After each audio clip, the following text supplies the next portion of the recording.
Is the secret? Bob Proctor, you have probably been sitting there wondering what is the secret. I'll tell you how I have come to understand it. We all work with one infinite power. We all guide ourselves by exactly the same laws.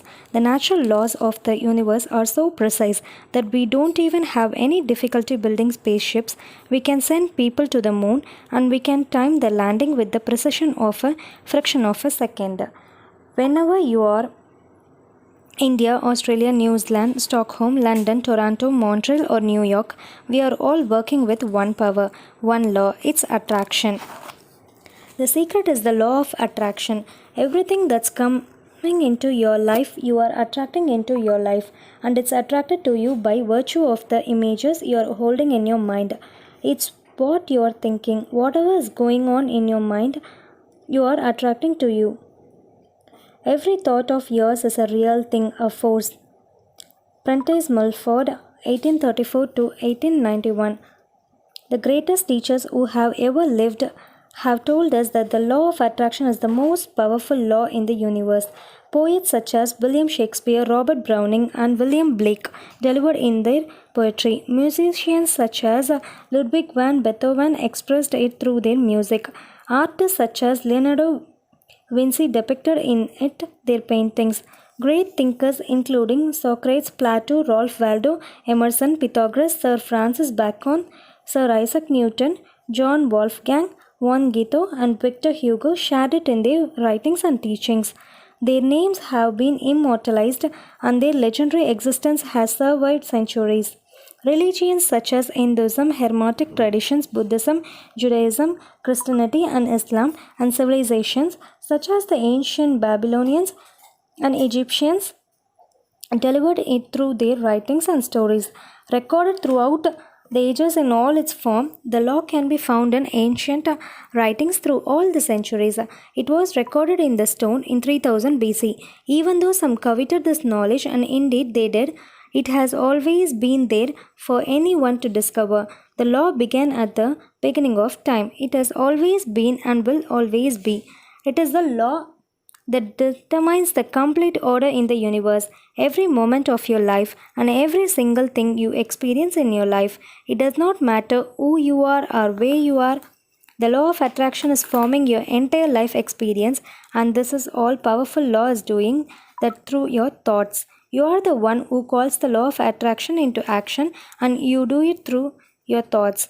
In 1912, Charles Hansen described the law of attraction as the greatest and the most infallible law upon which the entire system of creation depends. Bob Proctor, wise people have always known this. You can go right back to the ancient Babylonians. They have always known this. It's a small group of people. The ancient Babylonians and their great prosperity have been well documented by scholars. They are also known for creating one of the 7 wonders of the world, the Hanging Garden of Babylon. Through the understanding and application of the laws of the universe, they become one of the wealthiest races in history.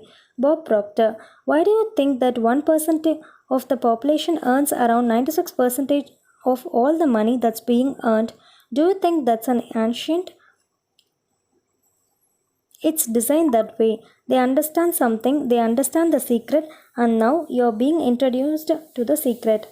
People who have drawn wealth into their lives used the secret, whether consciously or unconsciously. They think thoughts of abundance and wealth, and they do not allow any contradictory thought to take root in their minds. Their predominant thoughts are of wealth. They only know wealth, and nothing else exists in their minds. Whether they are aware of it or not, their predominant thoughts of wealth are what brought wealth to them. It is the law of attraction in action. A perfect example to demonstrate the secret and the law of attraction in action is this. You may know of people who acquired massive wealth, lost it all, and within a short time acquired massive wealth again. What happened in these cases, whether they knew it or not, is that their dominant thoughts were on wealth. That is how they acquired it in the first instance.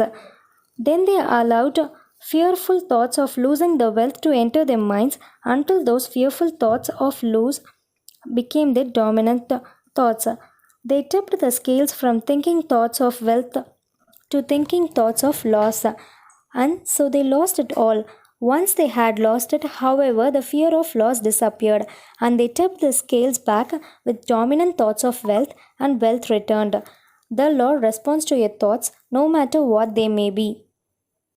Like attracts like. John Asraf. The simplest way for me to look at the law of attraction is if I think of myself as a magnet and I know that a magnet will attract to it.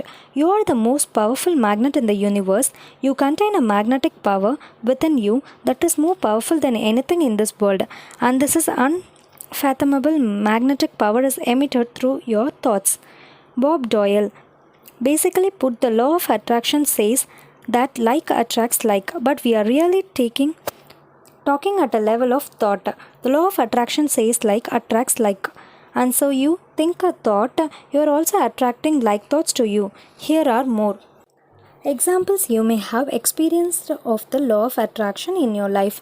Have you ever started to think about something you were not happy about, and the more you think about it, the worse it seemed? That's because as you think one sustained thought, the law of attraction immediately brings more like thoughts to you. In a matter of minutes, you have gotten so many like unhappy thoughts coming to you that the situation seems to be getting worse. The more you think about it, the more upset you get.